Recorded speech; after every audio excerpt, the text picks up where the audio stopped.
Hello everyone, welcome back to our LearnKaro classes class 10th. Here I am your social science expert and my name is Ananya ma'am. Now we are here with the part 3 of the chapter that we were doing, the rise of nationalism in Europe. Europe का revolution कर रहे थे, Europe कैसे revolution हुआ उसमें and everything. Now what is we are going to do is the indexes here, the aristocracy and the new middle class के बारे में read करेंगे. अच्छा बच्चा, what is aristocracy? I told you in the last lecture of part 1 and 2. Aristocracy जहाँ पर आए, it means we are talking about the strong monarchy. ठीक है ना, हम स्ट्रॉन्ग मोनार्की के बारे में रीड कर रहे हैं और हमें याद रखना है किंग्स के बारे में हम रीड कर रहे हैं, right.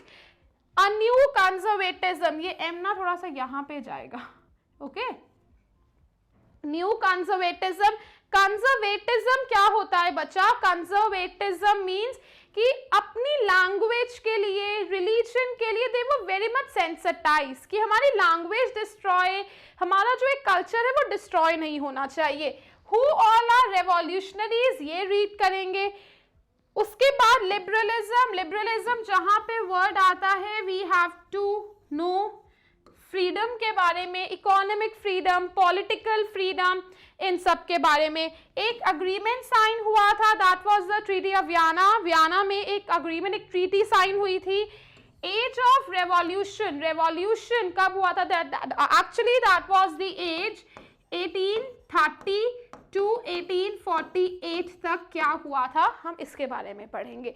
Okay, so this was the premise of the today's lecture, that is part 3. Problem actually में यही थी. दैट वाज प्रॉब्लम क्या थी कि पीसेंट्स जो मेजॉरिटी में है उनके पास ही पावर कम है. सी बच्चा, पॉपुलेशन किसकी ज्यादा थी? पीसेंट्स की ज्यादा थी. Population was on height but power कम थी. और अगर हम एरिस्टोक्रेसी, किंग्स वगैरह को देखें तो उनकी पॉपुलेशन कम थी बट पावर ज्यादा थी, राइट. तो ये उनमें एक हम कह सकते हैं ऑपोजिशन. पावर उनके पास ज्यादा है, पॉपुलेशन उनकी कम है, तो पावर कम होनी चाहिए ना, बट नहीं, उन्होंने वहां पर अपना डोमिनेंस रखा हुआ था. दे वर लेस, पॉपुलेशन उनकी कम थी बट उनकी पावर ज्यादा थी. एक्चुअली ये प्रॉब्लम थी, दे वर डोमिनेटिंग, वो डोमिनेट कर रहे थे. So whole chapter is this कि डोमिनेंस क्यों कर रहे थे एरिस्टोक्रेट्स. कैरेक्टरिस्टिक्स ऑफ एरिस्टोक्रेसी, कौन थे ये? Socially strong, politically powerful. Socially भी पावरफुल थे, पॉलिटिकली भी. इकोनॉमी में, बिजनेस में भी पावरफुल थे बहुत ज्यादा. टैक्सेस इनको कम देने पड़ते थे, प्रिविलेजेस इन्हें बाय बर्थ मिली हुई थी. Common way of living, they were all monarchies के अंडर आते थे. ओन्ड एस्टेट्स, इन्होंने अपनी पूरी, जैसे फील्ड्स होती है ना, मतलब दे एक फील्ड्स को रेंट ले रहे थे उनसे, जबकि किसी और की फील्ड्स हैं. दे वर सो मच ऑफ डोमिनेटिंग, वो डोमिनेट कर रहे थे, डेस्पोटिक पावर शो कर रहे थे. Spoke French for the purpose of the diplomacy, French language बोला करते थे. यूरोप में रह रहे हैं, जब यूरोप में हो गया था that everyone will speak the common language, same language बोल जाएगी, but they were not speaking, they were as they were considered in the high society. Families were connected by the marriage and ties, उनका सबका एक ही connection था. that अगर वो connected थे aristocrats and peasants, तो this was only with the marriage ties. Common characteristics of peasants क्या थे? मेजॉरिटी में पॉपुलेशन थी, अभी हमने पढ़ा कि उनकी पॉपुलेशन ज्यादा थी बट उनकी पावर कम थी. ईस्टर्न एंड सेंट्रल यूरोप में उन्हें सर्फ्स बोला जाता था, एक्चुअली सर्फडॉम, जो पीजेंट्री फॉलो करते थे. In west Europe tenants and small owners. और अगर वेस्ट यूरोप में देखें, ईस्टर्न एंड सेंट्रल यूरोप में वो सर्फ्स थे, the one those who give lot of revenue, lot of taxes of their own land, अपनी ही लैंड के टैक्सेस और रेवेन्यू देते थे. इन वेस्ट यूरोप उन्हें स्मॉल टेनेंट्स, बहुत एक नॉर्मल जो पीजेंट्स थे, नॉर्मल स्मॉल टेनेंट्स थे, स्मॉल ओनर्स थे. Clear.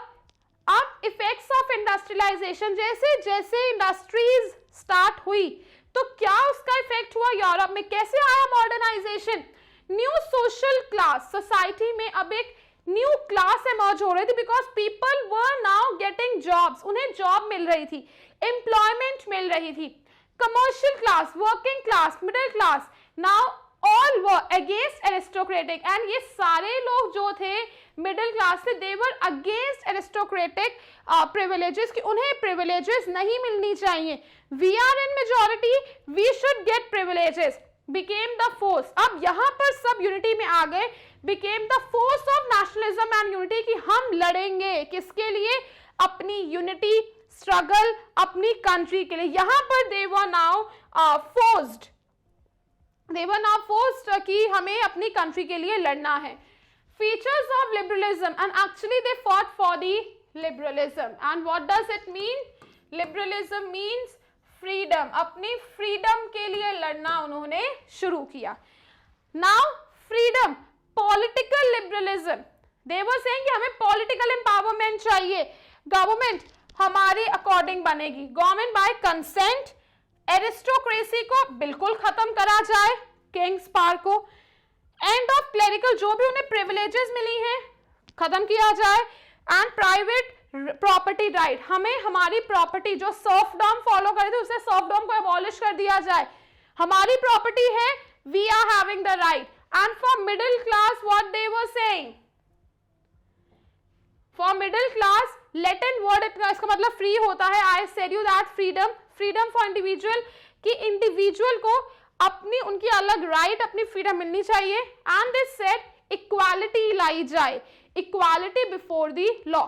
So these were the points कि क्या चाहते थे रेवोल्यूशन से, वो क्या चाहते थे रेवोल्यूशन से, liberalism means actually this was the destination, कि हमें ये सब कुछ चीजें चाहिए, गवर्नमेंट हमारी मर्जी से बने, एरिस्टोक्रेसी खत्म किया जाए, जो प्रिविलेजेस हैं बाय बर्थ दी जाती है एबॉलिश, एंड हमें हमारी प्रॉपर्टी पे राइट, फ्रीडम मिले हर एक इंडिविजुअल को, and even equality before the law, सब एक बराबर, all should be equal in the eyes of law, clear? So also what they said, no voting rights for women and men without property, that is why they protested throughout the 19th। वो क्या कर रहे थे, the one those who aristocrats थे, जो aristocrats थे, वो क्या करते, women को उन्होंने right to votes नहीं दिए थे, even जिन men, जो men के पास प्रॉपर्टी नहीं है, they were not having right to vote, and this was very wrong। इस पर लोगों ने आवाज उठाई, that is why they protested, protest करा गया 19th और 20th सेंचुरी में कि हमें राइट टू वोट मिले। विमेन एक बहुत इंपॉर्टेंट पार्टिसिपेंट्स बनी थी, किसमें, आवाज उठाने में एरिस्टोक्रेसी के against. This was the all video for the against of aristocratic power, कि एरिस्टोक्रेसी पावर के अगेंस्ट आवाज क्या उठाई गई थी।